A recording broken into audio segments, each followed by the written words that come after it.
Roll that beautiful clap footage.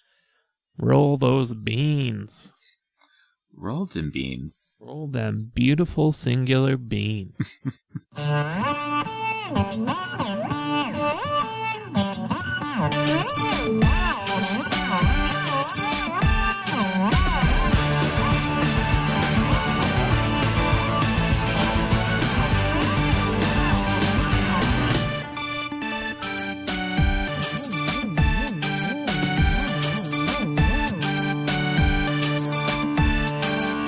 Hello, and welcome to Double Issue. It's me, Quentin, and I'm joined today by... me, Daniel. And together, we are the Double Duo. Double Issue Duo. What is this show about? Well, we're here to tell you some stories set in this superhero universe that we've been creating since episode 1. We didn't start before because that would be cheating. Sometimes we do like brainstorm and world builds. This isn't one of those times. This is one of the times where we read some short stories to you. So here we go. Story 1. Nah, we have some preamble beforehand. So you're going to jump straight in with no banter? No sass? What is this, sir? No, actually, everyone listening right now has the same amount of knowledge about my story as Daniel currently does. I made him not read it before we started recording. I had read the first paragraph, but I stopped. It was a dark and stormy night, and then so on and so forth. Yeah, it's as far as I got. But yeah, this week's prompt is part 3. We are writing a third part to the only two-parter we've had in this series so far. We did, way back when, we did Cliffhanger, and then we wrote the conclusion to each other's story as resolution, and now we're coming back to those stories for a third part. But long story short, if you haven't listened to those, maybe listen to those episodes. And I mean, we're probably fine to jump in. I don't know. But you can listen to those, and if you haven't listened to the world in between them, I think that's a good 3-part primer for you. A 3-part primer for part 3. Yeah, 3-part primer for part 3. But I think that those series of episodes is really good for this format because we set up some stories that we're each going to conclude, and then we cover something in a world build that Daniel actually incorporates into his conclusion of the story. So something that didn't really exist in the world before we did the world build comes into the conclusion of the story we started before the world build. And I think that's really neat. Yeah. How that worked out. And this is all part of our follow-up month. Season. Yeah. It's the season of follow-up. We'll be doing a follow-up world build episode next week. And then another follow-up story, I believe. Yeah, I think we've got 2 more follow-up stories planned. Yeah. And we've got any number of follow-up for world builds we could do. We're trying to plan out which ones we can actually do logistically. Yeah, we wanted to do Citadel Part 2 because we've been talking about doing that one for a while. But it's been hard getting Josh with his work schedule. Yeah, and it just changed again, or is about to change. I don't know. That's part of the logistics we have to overcome. So I believe, well, one... I want to say I did have a story called Part 3 before that I was writing in college as a serial for my friends. I was going to ask about that. Did that come up in this? No. Oh, okay. This is the conclusion for it, though. Oh, okay. No, there were a lot of things in Part 3 that I never got to. I don't know if I concluded it or not. There was no real conclusion because I was going to do a Part 4, but I can't remember if I even got to the conclusion of Part 3. I remember Part 3 was based in Russia, right? No. And there was like Zodiac cards. That was going to be Part 4. Oh, okay. Yeah, there was a lot of planning that went on for that. And it was just going to be called 2 Weeks in Russia instead of Part 4. Oh, yeah. But yeah, it was a very weird series.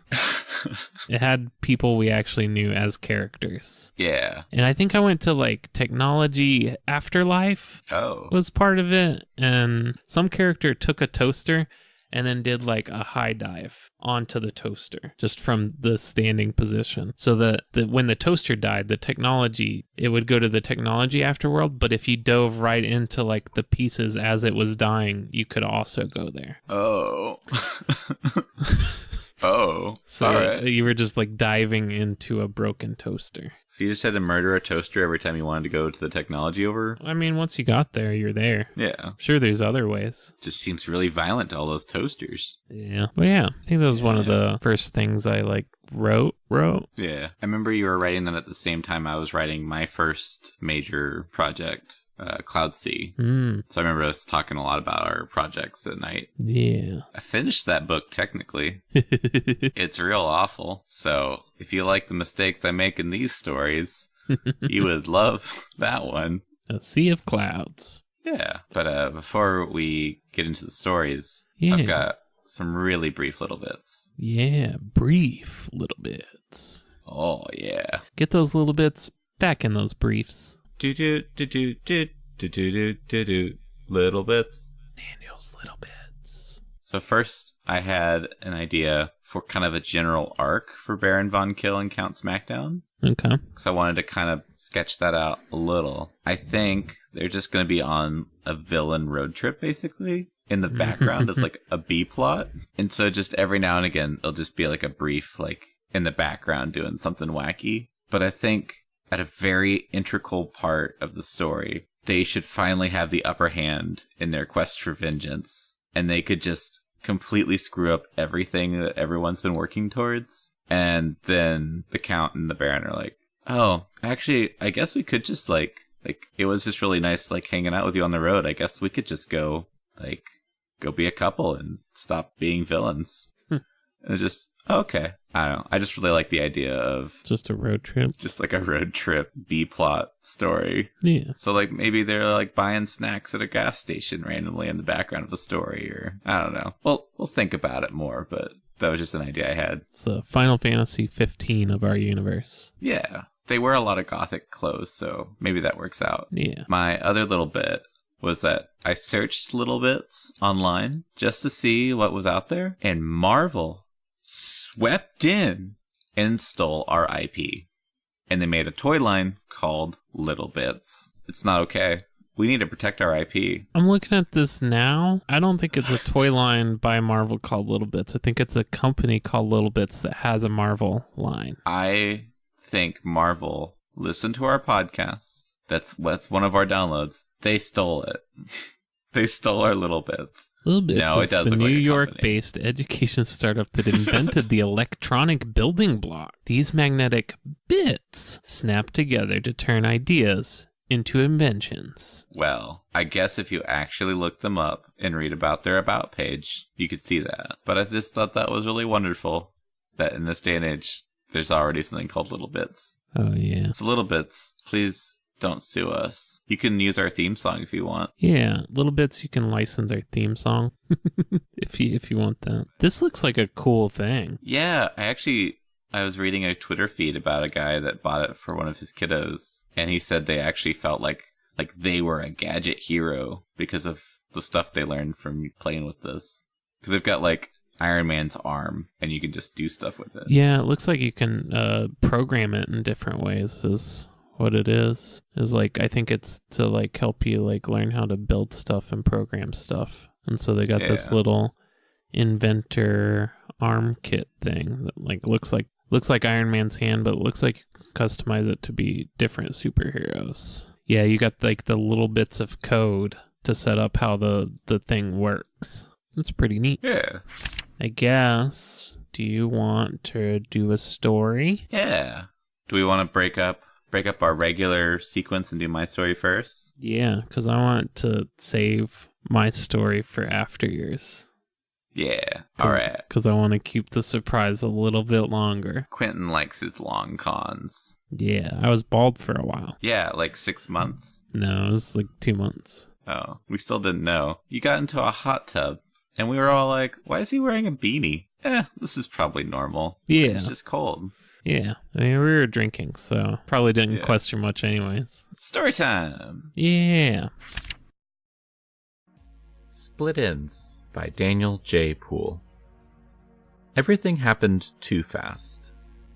Doubleday had figured out who the imposter was. He was all over Dr. Drake's moon lab.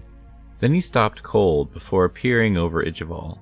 He drove one of his katanas through the legendary hero, I gripped 3 of myselves, and we fell together into one person, holding in a scream with one set of arms. Sparks blew out of Ichival's wounds. The Martian broke the sword in half, and ran double take through with several of their tentacles. The thing hurled the hero to the ground.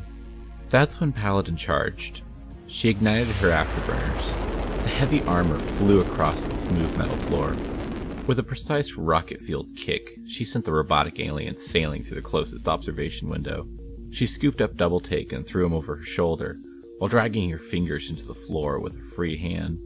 More sparks showered her as she came to a stop right before the glass gave way behind her. Air rushed out of the hole, pulling everything towards itself. As I began to assemble what had happened, Dr. Drake finally broke.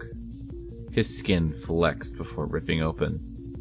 Like a molting lizard, he shook off his human form and became Mr. Dragon.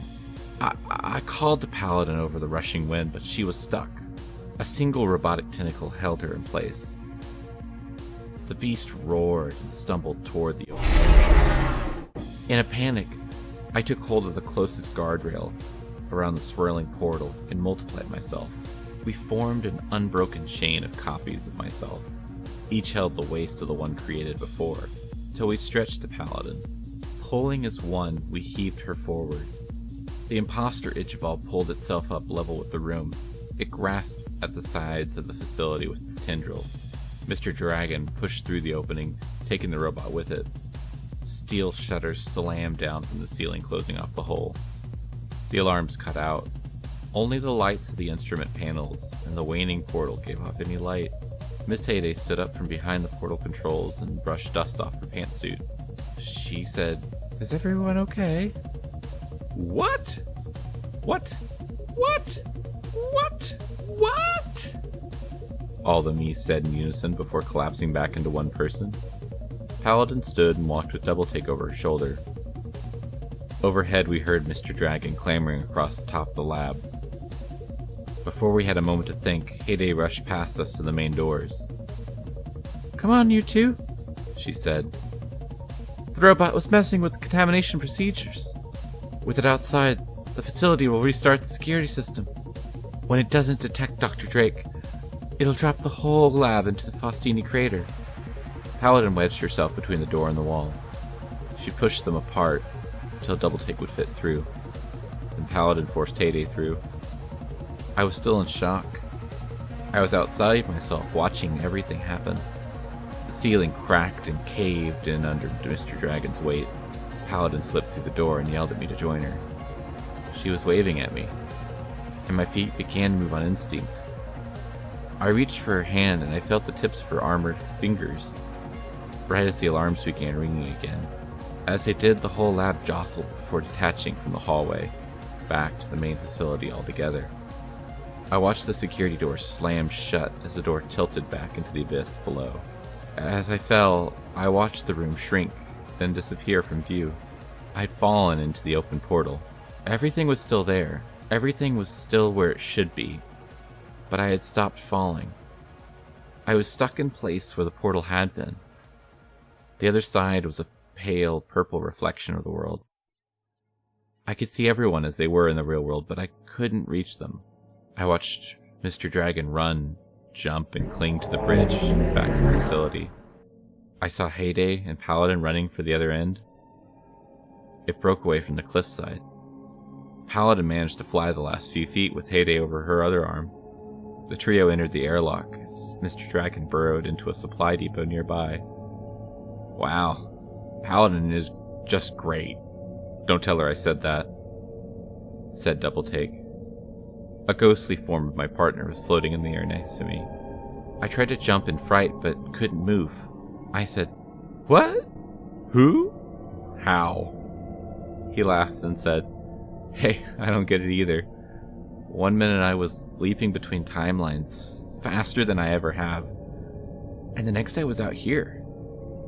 I think it has to do with the portal." I nodded, or rather, concentrated on the concept of acknowledgement, and said, "That checks out. I fell into it, but I didn't see my body inside the lab. So what now?" He melted some in the air and reformed. He said, "The portal closed, but maybe we can still help by... Flame shot out of the facility. Escape pods launched from the ground. Mr. Dragon caught them in his mouth. A massive beast crushed the science facility before asphyxiating on the surface. As the compressed atmosphere escaped, it caught fire before extinguishing. The moon went silent. Double-take and I continued to float near the crater. Neither of us said anything. My form felt frozen in space. He reached out for my hand. As we touched, the world blurred. It was like two identical versions of reality, curled over one another. In one version, the moon is a smoldering scene of destruction. In the other, a pristine complex. "How are you doing this?" I asked. He said, "Split, this isn't me. I thought this was you." He tried to rub his eyes, but they weren't fully physical now. I asked, "Have you tried using your powers?" He nodded. "It's usually like picking a thread to follow. A possibility. When I try to use it now, it's like I'm standing on two skateboards going opposite directions. But I can't stay on either one, you know?" I answered, "It's like I'm on both skateboards, but I can't choose either." I willed my form back to the portal. It was still pulsating in the air above the facility.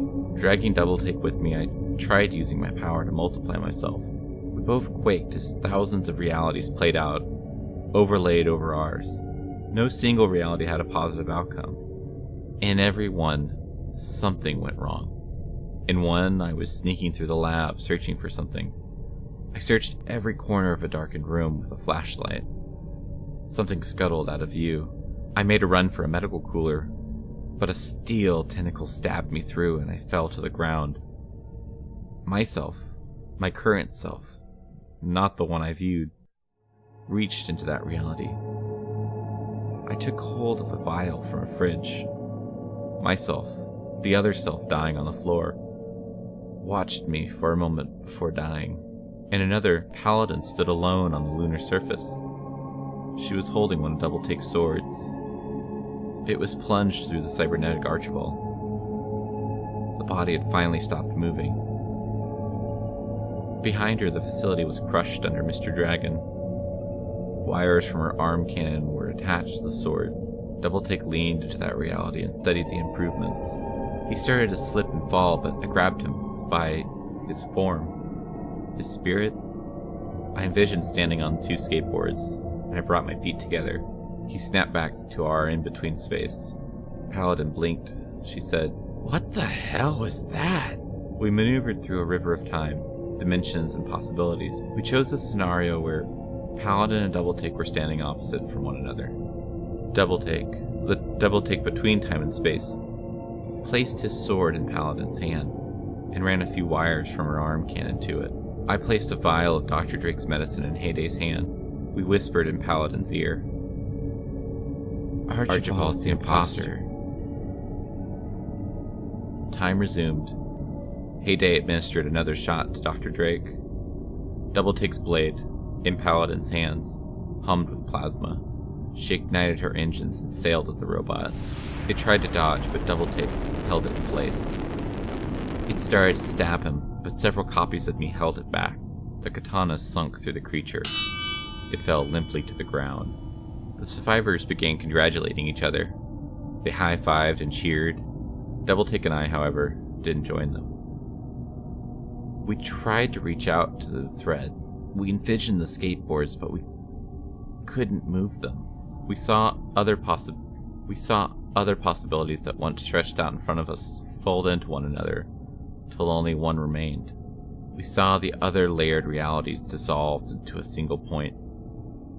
The world moved on, leaving the two of us moored in timeless nothing. We felt the nothing chew at us, slow at first, faster after that.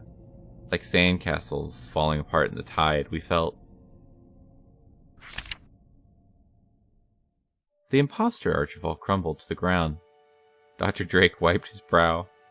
Paladin ran to the communication panel. She started calling in Aegis support. Hayday was powering down the portal equipment. Double-take gave me a hug. He pulled me in tight like a celebration, but he whispered in my ear, Did you feel that? I pulled him in closer and replied, Yes. What happened? He shook his head and took my hand. I said, We died. A lot. I never feel that when a clone dies. I see it, but I never feel it. He tried to form other words, but he stumbled over them a few times. He managed to say, Usually it's like a bad dream. I wake up before it happens, but we didn't. We just kept. He got cut off by Dr. Drake, who shook our hands. He kept thanking us. While we tried to say it was all part of the job, the security doors flew open, and several lunar security forces entered the room. They began taking our statements. I didn't tell them anything about the fuzzy memories I had. I can't remember them, like a bad dream, but they stuck with me in flashes.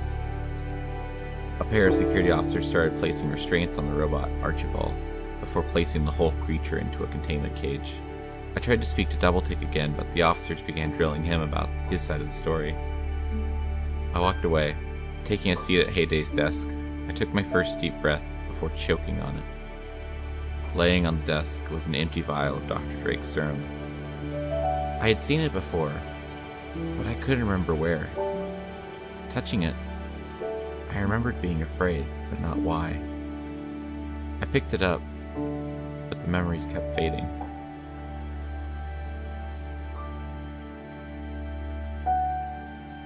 The end.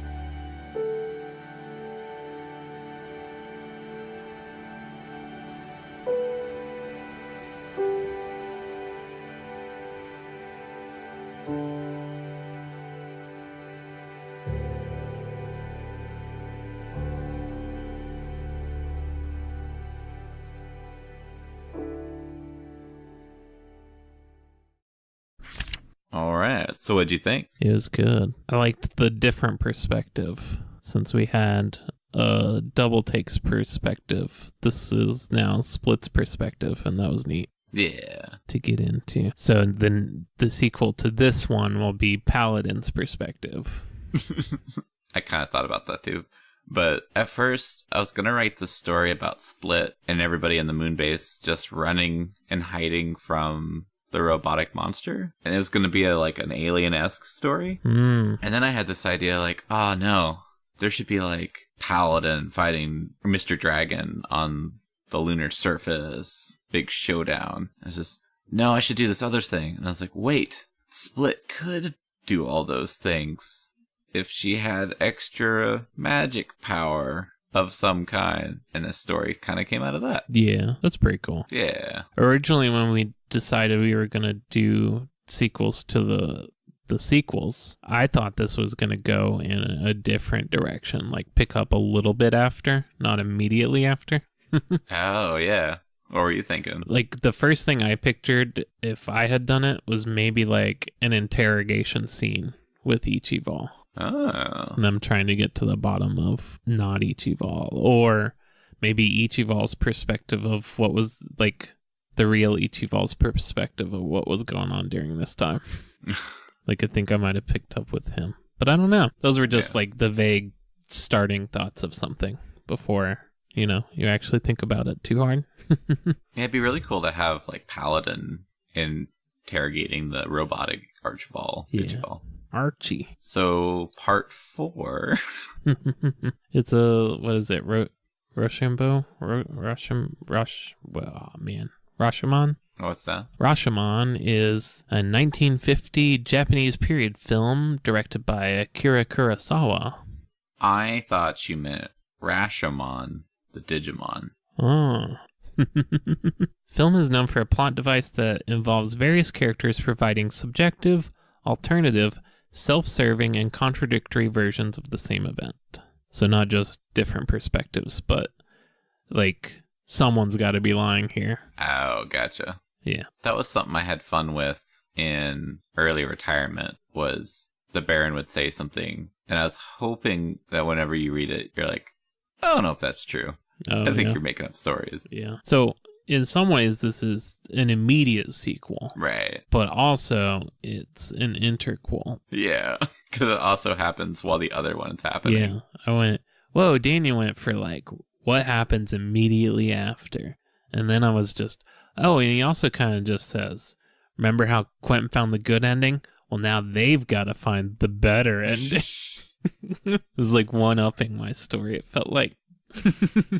I was inspired by your story. No, it was good. One thing that struck me, and I don't know why it didn't strike me this way the first time we had this setting. Yeah. What is Dr. Drake's goal with this facility that drops into the crater? I know it's supposed to be like a security device if he gets out, but it seems very destructive. So, I don't think it's his choice.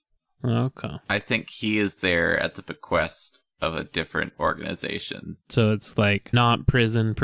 Yeah. Okay. I think it's sort of like if Bruce Banner and the Hulk never came to an understanding, but they don't want to just ship the Hulk off to Planet Hulk. Yeah. This is the like, in-between choice they come up with. Okay. So I think Dr. Drake is sort of a tragic figure because he never really fully got to use his powers, or like he has it more as like a curse, or sees it more as a curse to himself. Yeah. So that was my thought. Yeah, I just read the part where it was like, if it doesn't detect him, it'll drop the whole lab into the crater. And I was just, you know what, that is kind of a bit extreme.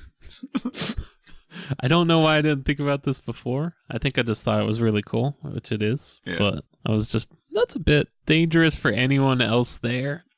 That was one of the ideas I had, was like the lab falls into the crater, but Mr. Dragon gets free and he's on top of the building and he's like clawing inside while everyone's like running and jumping over to the next facility. And I'd written out a lot of that and I was like, there's no way I could actually end this story now. Like at this plot point. Yeah. It'd either end way too soon or way too late to do a full story. Yeah, I hate that sometimes. Yeah. You just can't quite make something work. Like, I think I could make it work as a visual, but not necessarily on writing, or at least like the way I was going about it. Yeah, okay. So, you had mentioned before that you thought maybe Double Take and Split's powers were similarly the same power, but like opposite. And then this one you made it more explicit here. Yeah. You put it into the canon instead of a theory. Yeah. I squashed all those fan theory websites that have been popping up about this. Yeah, I did have a fan theory, but I didn't get it in first. So what was yours? I don't remember what it was anymore. I meant to do something with it in the sequel, and I just focused on Double Take instead. So, what is this portal?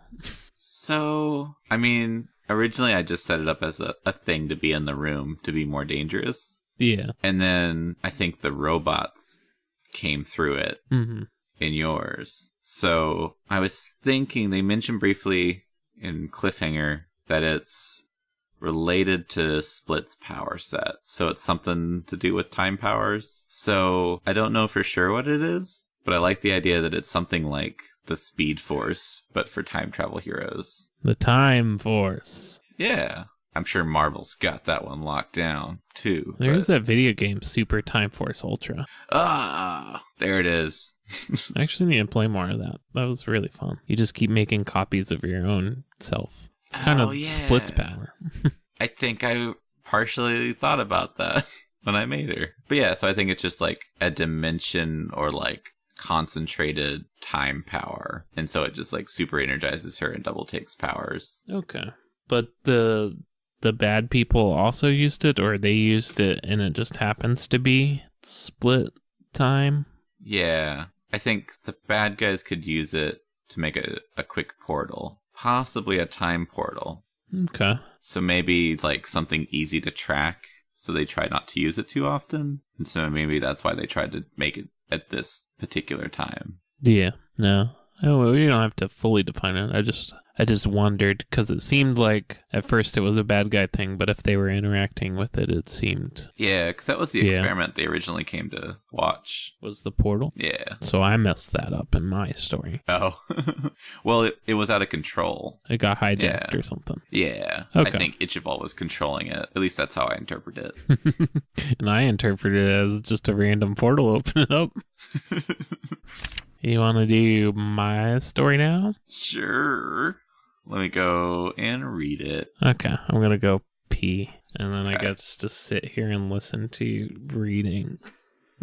Welcome to a live reading of Quentin's story. Yeah, you know what? Go for it. My voice has been not the best lately. Break by Quentin A. Pongratz. I still drink my coffee from mugs. I can't use the handle, of course. I have to sip my drinks through a straw. Yet I still like using mugs. There's just something about the design of a good mug. When I first received this curse and thought I could use it for good, I practiced on mugs. With cups and glasses, a small touch would break the whole thing. There was no stopping the break once a crack started with those. With a mug, though, I could practice control. I would touch the handle and try to halt the break at the joints. I would touch the body of the mug and try to keep the handle intact. Eventually, I got to where I could touch the mug at any spot and only the handle would fall off. I had to only touch for a second. Any longer and it would continue breaking, but it had me believe I had mastered control of what I then called my ability. The practice was meaningless, though. The techniques I learned were useless when the form I was breaking changed. I had to break a lot of arms before I could break just the hand. Every day my coffee is served in a different mug. Well, not always different. Sometimes I don't break the mug after I'm done, and those pop back up. I will be breaking this one after I finish my coffee. Number 1 boss. I get it. I sip on the coffee and watch the briefing scroll by on the monitors before me. I can control the feed with an eye tracker, but the default scrolling is what I need for the most part. 17 died in a fire last night. There will need to be an investigation to see if anyone needs to be broken for this. If it's arson, it won't go public. We're a week away from 2 years free from crime. Can't have the streak broken by something as minor as that. Besides, it's not like the perpetrator will go unpunished. They'll just go without publicity. Even if it isn't arson, someone still may need to be punished for this. We can't have faulty wiring or buildings or anything else that someone has a hand in being subpar. We have gotten rid of crimes. Now we have the hard part of discouraging laziness and shoddiness. Utopia is a finely tuned machine that must have its faulty gears and cogs broken and replaced. Though maybe it's something else. Perhaps the inspectors are intentionally letting things go so they can blame and oust me. I'll log a note to look into that. I read the morning briefings, mostly budget squabblings that are below my concern. Plans for the crime-free festival upcoming. Major geopolitical stuff that mostly has no bearing on us. I sip the last of the coffee and go to break the mug. I don't need a mug to tell me my place. I bring my cup up. The graphic on the cup twitches. I pause. The number 1 boss text spins to the other side of the cylinder and is replaced by a mouth and a pair of eyes. Hello. Hello. I lower my cups. I'm Muggy. I blink. But you can call me boss on account of my tattoo. One of the cartoon eyes winks. I bring a cup back up and point it toward the mug. Remember the break-in last month? I stop. What can this mug know of that? I know who did it. I know why they did it. And if you keep me around, I can tell you everything. My assistant meets me outside my door. Can you get me another coffee for this meeting? I will have a cup waiting for you in the meeting room. Actually, make sure it's that mug I have in my room. No worries if that delays it. Oh, okay. Yes, sir. I take my time walking to the meeting, and the mug is there waiting for me. Everyone is waiting on me. They can't really start without me. I smile and sit down, and someone I appointed stands and starts speaking. I don't listen. I watch as they present charts and graphs about efficacy and budget, but my eyes keep returning to those on the mug. You can hear it in her voice, says the mug. All of these facts and figures are just a smokescreen. They keep reporting these generous figures to lure you into that sense of security. Meanwhile, nothing is secure. When was the last time you walked the streets out among your people? I think. Just last week I went to the opening of that new park. Does that count? You know that doesn't count. Surrounded by guards and personnel, insulated from the outside like someone holding my handle is insulated from the heat I contain. When was the last time I actually went out without a whole entourage? The safest place in the world. Everyone around you claims this while never leaving you alone. Are they afraid of violence against the bringer of peace and safety? They're shielding you from the facts, keeping you misinformed so they can depose you. Excuse me, I interrupt her. I'm sorry to interrupt. Good presentation and all, but if I don't ask now, there's a chance I won't remember. Slight laughter from those around the table. A laughter at my self-deprecation, or an inside joke about a believed mental decline they intend to seize on. Would it be possible to get access to the raw CCTV feeds in my office? She is stunned for a moment. A dumb question, or is she thinking of a reason to deny me access, fearing what I may find? Are the daily reports and accompanying footage not to your liking? No, those are great. I just want access to quiet my mind every so often, you know? I understand, sir. We can have a monitoring station installed in your office by next week. Stalling or actual timetable? Great, continue. Sorry again for interrupting. She smiles, but I can tell she's annoyed underneath. She continues presenting how safe the streets are. Is this truly propaganda for an audience of one? She finishes and gives way to the next speaker. I forget his title, but he's talking about the plans for the festivities marking the second year without crime. The mug starts talking over the man, and his words about the logistics of the planned events. You think the heroes will let this happen? When was the last time I had to deal with those superpowered do-gooders trying to topple my nation?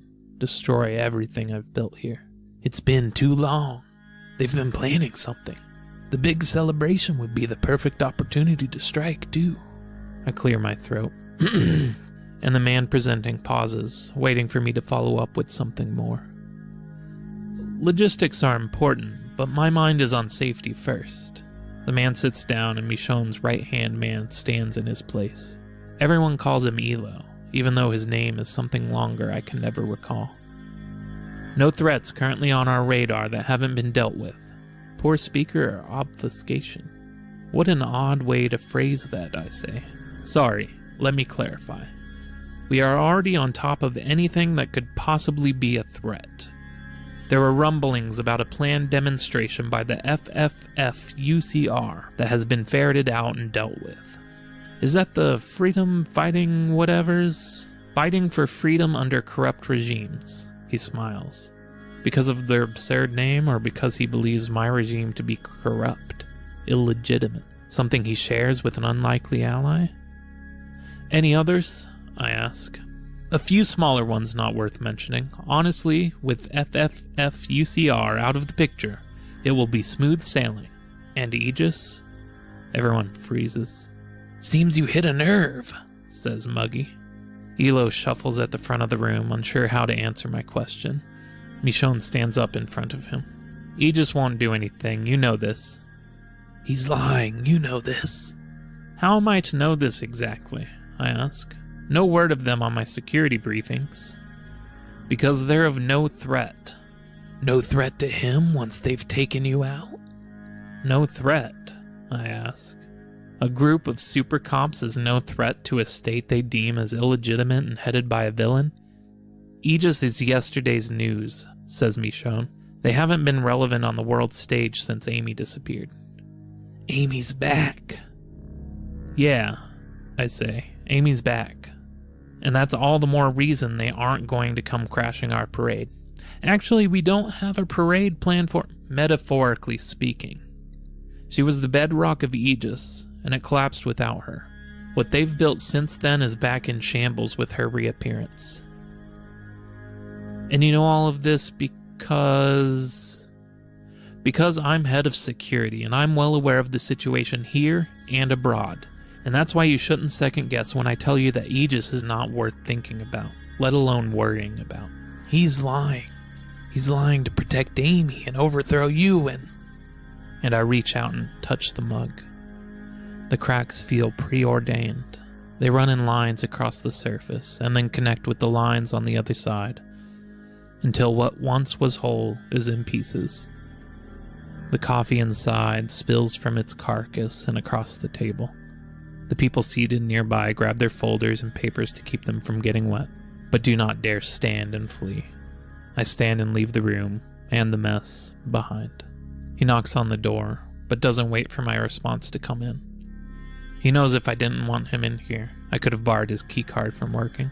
I hear the door close behind him, but I don't turn to face him. I focus on the ice baths before me. "Are you all right?"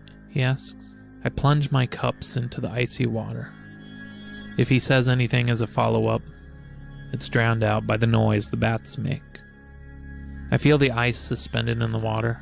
I feel the molecules of the water bonded to one another. Then I feel them break. I feel the ice crack and dissolve. The rigidity fails and the solid becomes liquid. Then the bonds between the water molecules break and they float away. It feels like the one time I'm able to let loose with my curse. The one time a day I'm able to just let my hands do what they want instead of the constant restraint. It's not much, and I'm not truly unrestrained. But for one moment each day, I allow myself to feel the power without burden. "I'm worried about you." I turn around and face Michonne. His face is full of worry. Actual concern or... "You can talk to me," he says. I break. I feel tears well up in my eyes.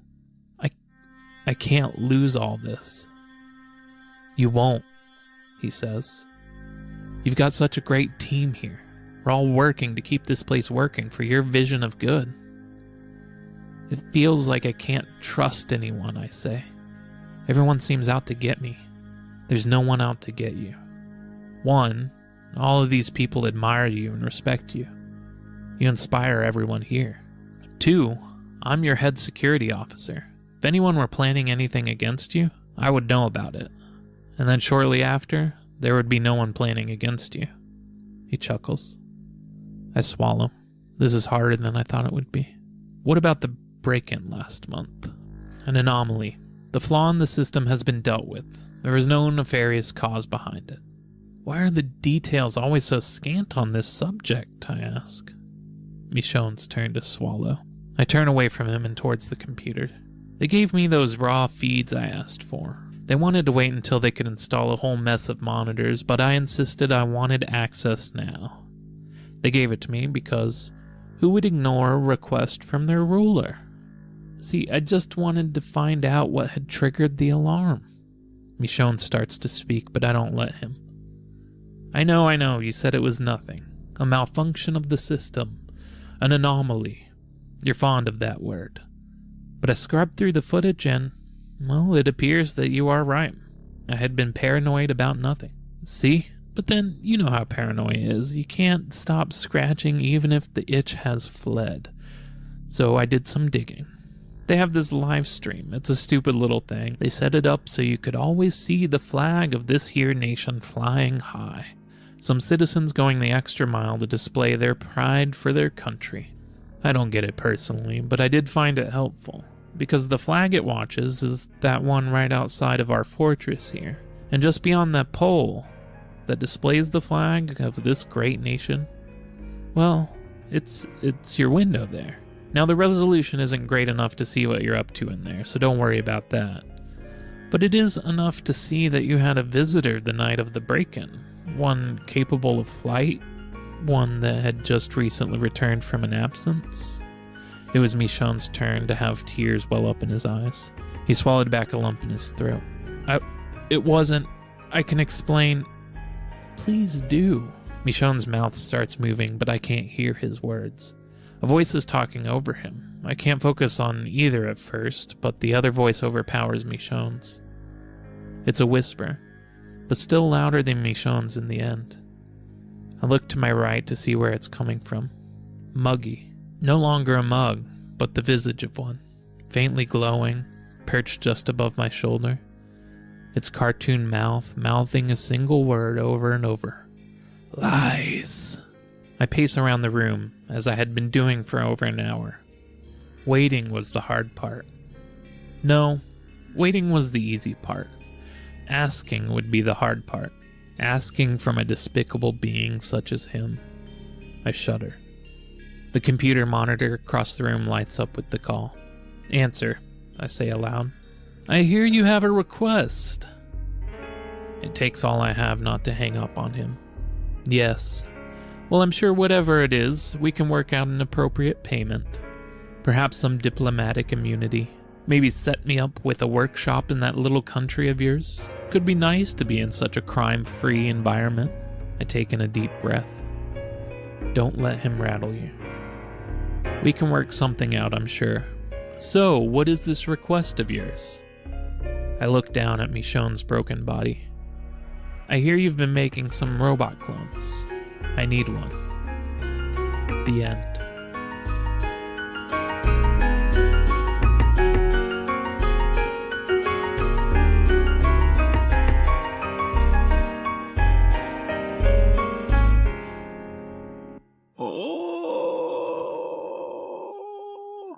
Oh my. Done. So, man, I feel like just kind of hit the nitro on story. So, Cup Hands is back. Yeah. We're in his city state of Midas. Yeah. So I guess my first question, so he's cursed to break everything he touches. Yeah. But he's learning how to not break things entirely. No, I think that's just, he's had slight control. Like, the extent of what you break, I think is what, but if you keep touching it, like, the longer he touches something, the more it breaks kind of deal. Okay. So if he touches something briefly, if he has enough control and familiarity with what he's touching, he can break part of it to kind of restrain his powers a bit. Okay. But even that is kind of something he views as foolish now. Right. Well, I guess my first and possibly most important question is Muggy real or imagined? I don't know. I have my theories. Oh. But since this is from Cuphand's perspective, it's not entirely clear whether it's a figment or something someone wants him to see, or if this were a world without superheroes and super technology, it would of course be something imagined, but... I would love it, though, to be an actual person named Muggy whose power is to transport their image of themselves into your head and look like a cartoon mug. Personally, I think it's imagined. Yeah. Just because that fits better with the theme of the story. But I do not have... There's no textual evidence to support it one way or the other, I believe. Okay. Well, I started out the story pondering on paranoia and conspiracy theories, and just if you're believing different conspiracy theories, how do you even get out of that? And I don't know if you do. I don't know how you can break out of believing conspiracy theories. Right. Because lack of evidence is evidence. Contradictory evidence is evidence. There's no getting out of it. And it didn't exactly land in that final spot of what I was thinking about, but it did give me a launch pad of paranoia. As I was thinking about it, conspiracy is thinking those above you are hiding something. But paranoia is kind of the flip side of it, everyone's to get you.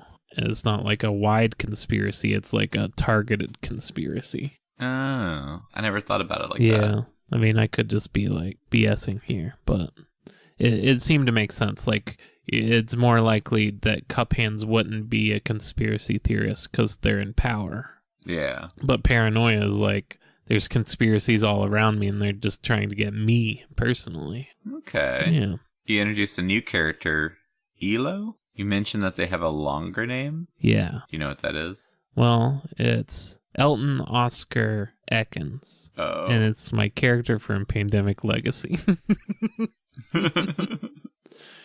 Elton Oscar is the first and middle names, and that's shortened down to Elo. Oh, okay. Yeah. Does Elo have powers, or are they a Centauri I think or they're human? Centauri. Okay. Just a second command type person. That Cool. type of character. I don't know if they're exactly the second. Yeah, they're close with Michonne. I did wonder when he's in the ice bath, is Cup Hands just heating up the water by breaking it? Yes. Nice. That has some cool implications. Yeah. When I was writing that part, I went, man, I don't know if this is how the science works. I kind of Googled some of this, and it sort of seems to make sense. Like, water is held together through hydrogen bonds, so if he's breaking those, they would evaporate, right? But as I was writing it, I was just, I don't know. Sounds kind of cool. I think Josh and I had this argument about superhero powers a long time ago. So I thought it was funny that it came up here. Because we talked about, like, the physics. Like, is it one power to heat water?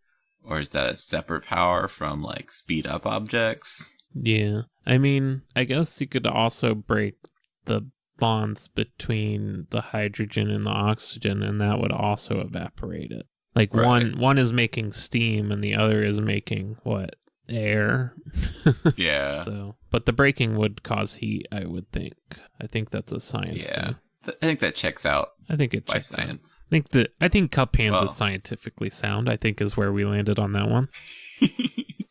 With his body horror hands. I really liked the eye tracking moment. Like, you talked about how he operates the computer. Yeah. And thought that was really cool. Yeah. That seemed like something you maybe have had to Google some to figure out. No, I had known about the, like, eye tracking stuff. You can kind of do like a mouse with it. Oh, cool. And I had seen that stuff before. I was just trying to think. Anytime I encountered something where I was just writing, just stuff happening, I went, is this possible for Cup Hands to do? So I thought, well, if he's getting news every morning, it probably just automatically scrolls so that he doesn't have to do the eye tracking. And then the eye tracking can be if he wants to examine something further or something. Okay. But that would have to be how he gets through the computer stuff, as he wouldn't be able to interface another way. Maybe like hand gestures in the air. That probably could have been cool Minority Report type stuff. Swiping his cups through the air. Yeah. So, do you want to discuss the big moment? How broken is Michonne? Is he broke? He did. Oh, shoot.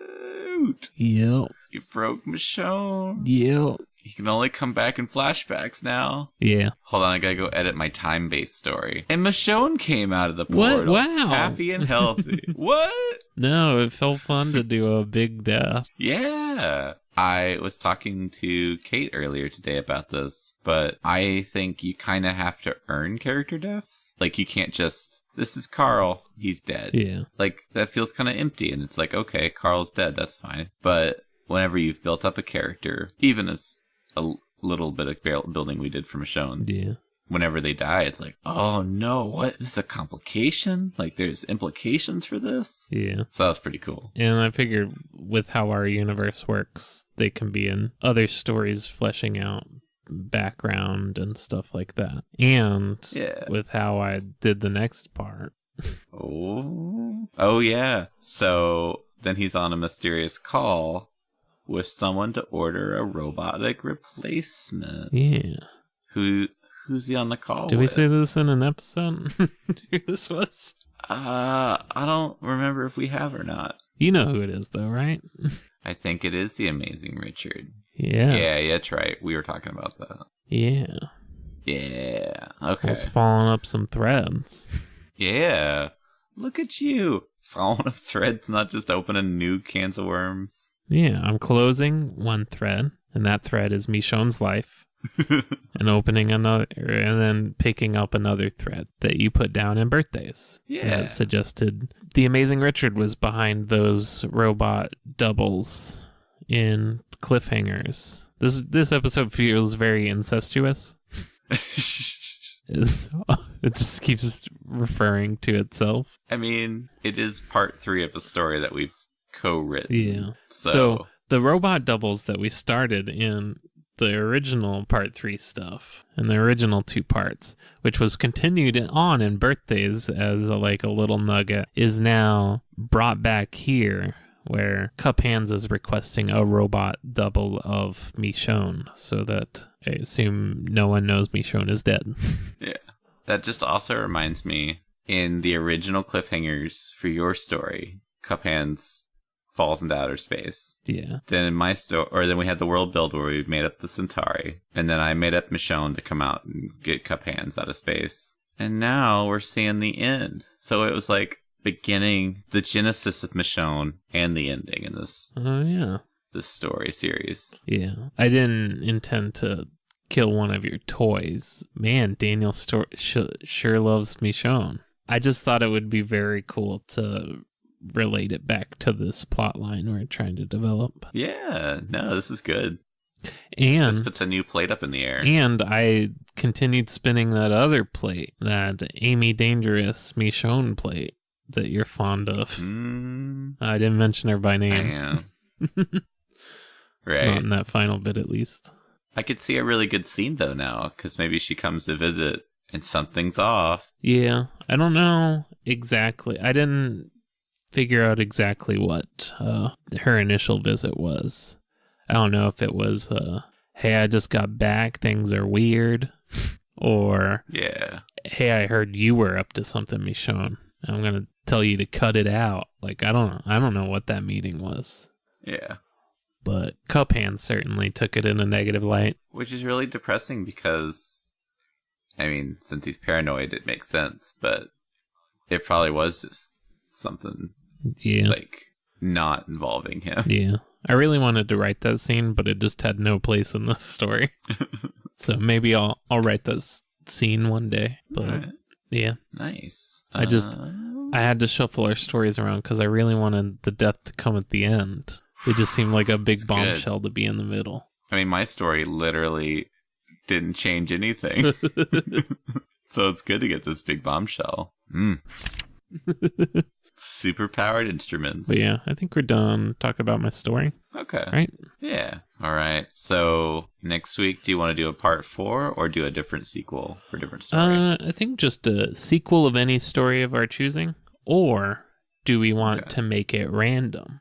We put all the names of all of our stories in a hat and we each draw one?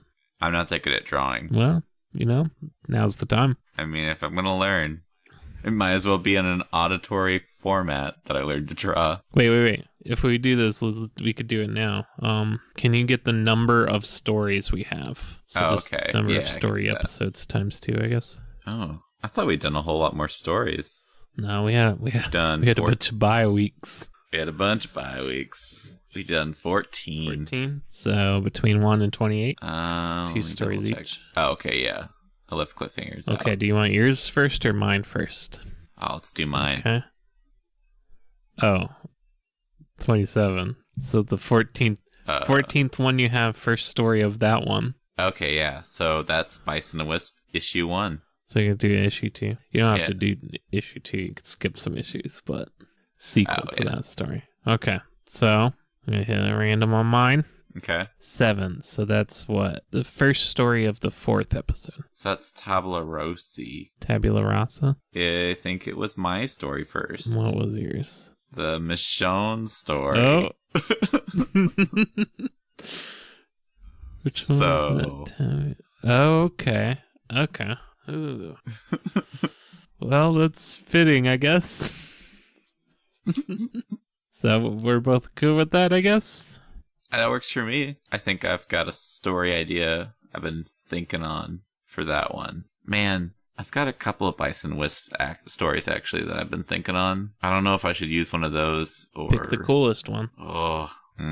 Yeah. So, next story episode that we do will be a sequel to Bison and Wisp issue 1 and a sequel to... What was yours just called? Yours was called Blank Slate. Yeah. So I covered Michonne's end. Now it's time to cover the sequel to Michonne's beginning. Ooh. He's a good character, Brett. So we're saying sequel, but I really think we're just... I'm writing Michonne's story, and you're writing a Bison and Wisp story. Not necessarily right after. I mean, I guess we can figure out once we start writing where we end up. But we're not like bound to like, it's not part 2 necessarily. Right. Yeah. Like, I think what you did with Cup Hands was pretty good as a part 3. It's acceptable. It fit the feeling of what a part 3 to that story would have been. But I'll have to think up some Michonne stuff. Yeah. I didn't ever think I'd have to write about this guy after what I just did. You hoped you'd really put the nail in the coffin on that one, huh? Yeah, I was like, I'll throw Daniel Michonne Amy bone and get this character out of here. Guess, are we done with this episode? I think so. We need to say our end stuff. Yeah. Remember, if you want to enter a contest where you can win a pumpkin wrapper Funko Pop and some double issue buttons and maybe a sticker, just send in a fan creation to doubleissueshow@gmail.com. Any fan creation will do. We'll make the winner canon, and I don't know if we have a whole lot of fans to make this contest really fair, but there's a deadline that may or may not be met, so go ahead and send whatever you got in, even if it seems way later on. Maybe we haven't found a winner yet, so so go ahead and do that, because that'd be fun. We want to send this Funko Pop out to someone, because I just got 3 of them over there on my bookshelf staring at me with their upside down pumpkin faces. Aww. One of them's Daniel's. Yeah. Unless we find 2 winners, then I will immediately take Daniel's away from him and send it out to the second winner. Oh, but I want a second winner too. Oh, Daniel's got a Goldar. yeah, it's true. That's what I actually cared about. Yeah. I was say Goldar actually came up in my suggested Amazon. I was like, oh yeah, I do like that. Oh wait, I shouldn't buy that. And to think this contest wouldn't have happened if they had like Rita Repulsor and Lord Zed, I would have gone, oh, a whole set. Yeah. You know, the 4 Power Rangers villain. Rita Repulsa, Lord Zed, Goldar, and Pumpkin Man. Pumpkin Rever.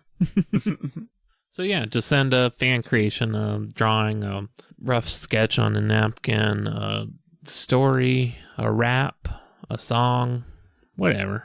I don't know. You be creative. Yeah. Yeah, send us your stuff. Yeah. Do you got any recommendations this week? I do. I'm recommending that everyone should go out and play Beat the Artbreaker, a game by Ouch, OWCH, on itch.io. Put a link in the description. But it's a game put together by @SuperBlizzard on Twitter. Oh. And it just looks really fun and cool. Oh, nice.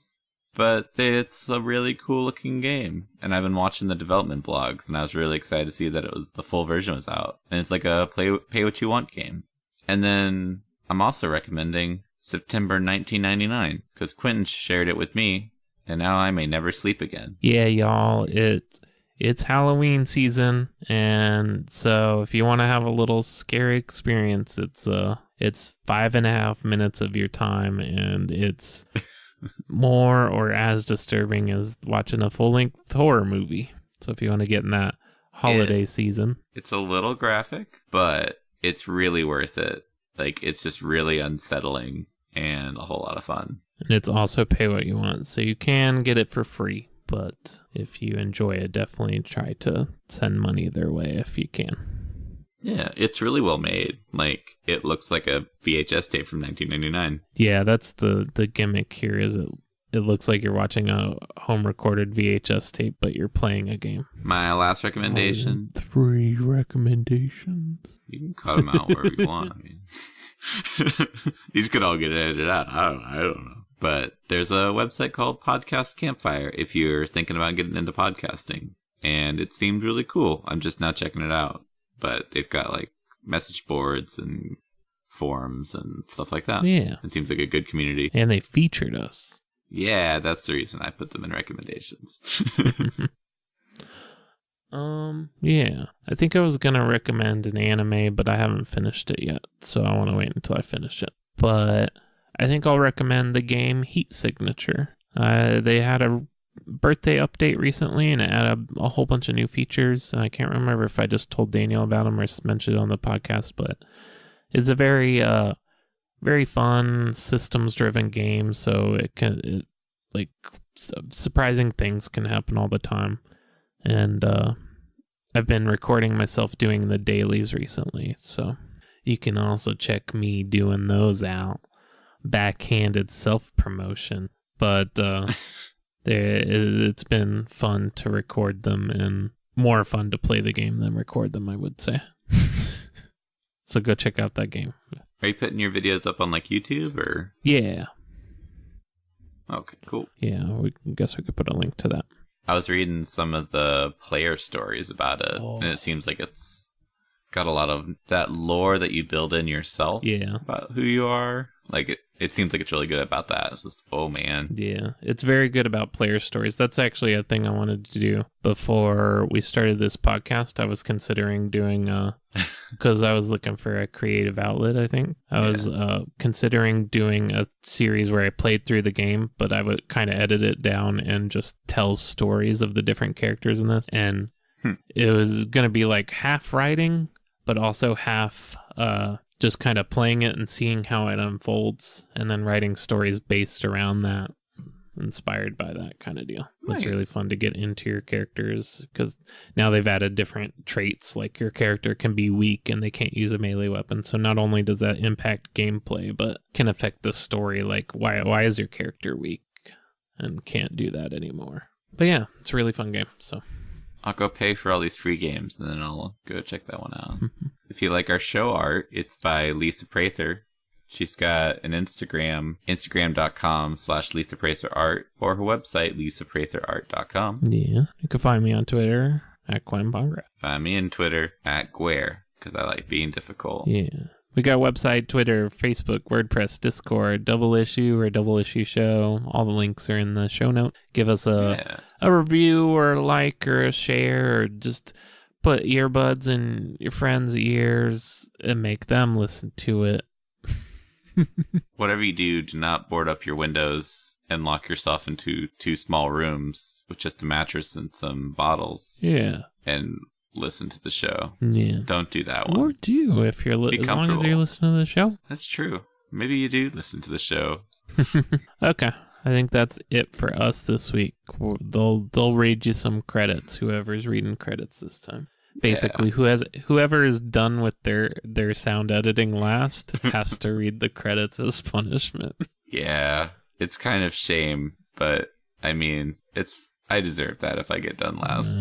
It's not always that way. It's sometimes if the person is so slow with their audio editing, the other person is trying to speed them up, they will record the credits for the other person. It's both of us, y'all. We're both bad at being on time. Yeah. My favorite is right before release, whenever one of us will probably get the message like, yeah, so if you just throw most of the episode up in the folder, I'll finish it. Which is code for I'm not done.